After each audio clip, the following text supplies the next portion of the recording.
My name is Christopher Xu, and this is interview number 5 for my C++ class. So at the start of my code, we have three header files, and first we include the header file IO stream. This allows us to use input and output objects such as cin and cout to each respectively read input from the user and print output to the console right here. Next, we have the header file include limits. The limits file is used to clear bad input from our input stream. For example, in this part, numeric limits stream size max, it basically references everything in the input buffer, and we'll be using that later. Next, for the std except, it provides the standard exception classes that allows me to call for a runtime error whenever the user enters a invalid input. Next, using namespace standard allows me to use those uh, input and output objects without having the std colon prefix in front of it.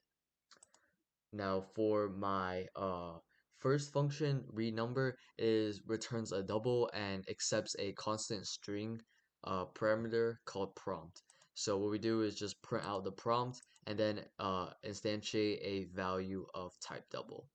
Next, this is the most important part.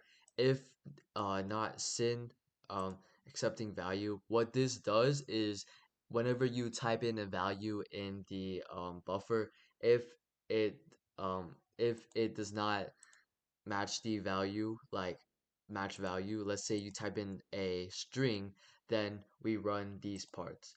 Like let's say you typed in invalid input and you typed in something like E. That's obviously not a number, and you would trigger this as it is invalid input.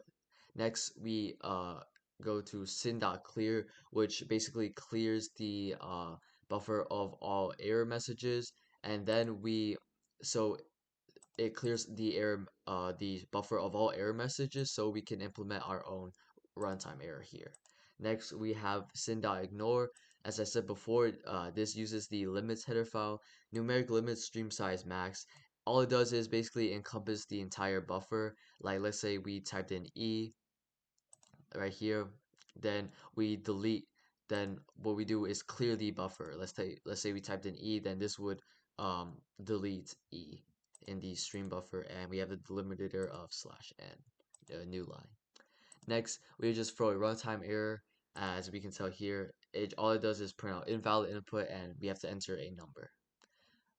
Else, if the value is valid, then we just return the value. Next, in our main function, we have a try catch. We have a try catch block. In the try block, we have two doubles, num1 and num2, which is we get these numbers from the function read number, which the prompt asks for num1 and num2. Next, if num2 is 0, then we throw a runtime error. You can't divide by 0. Finally, if num2 isn't 0, then we can get our result, which is num1 divided by num2. Then we just print out num1 divided by num2 is equal to the result. In our catch block, uh, let's say, for example, let's say we do enter a invalid number like E, then all we have to do is print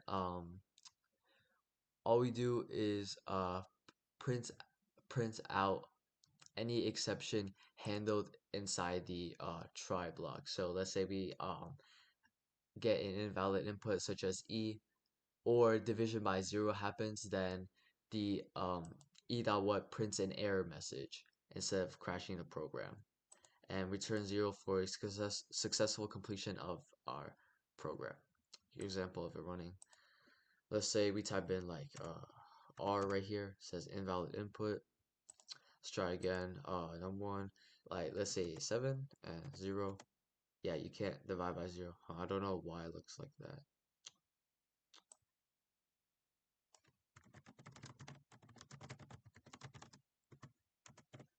Let's just, I don't know why it looks like that. I'm gonna just retype it. Yeah, okay, that fixed it. And yeah.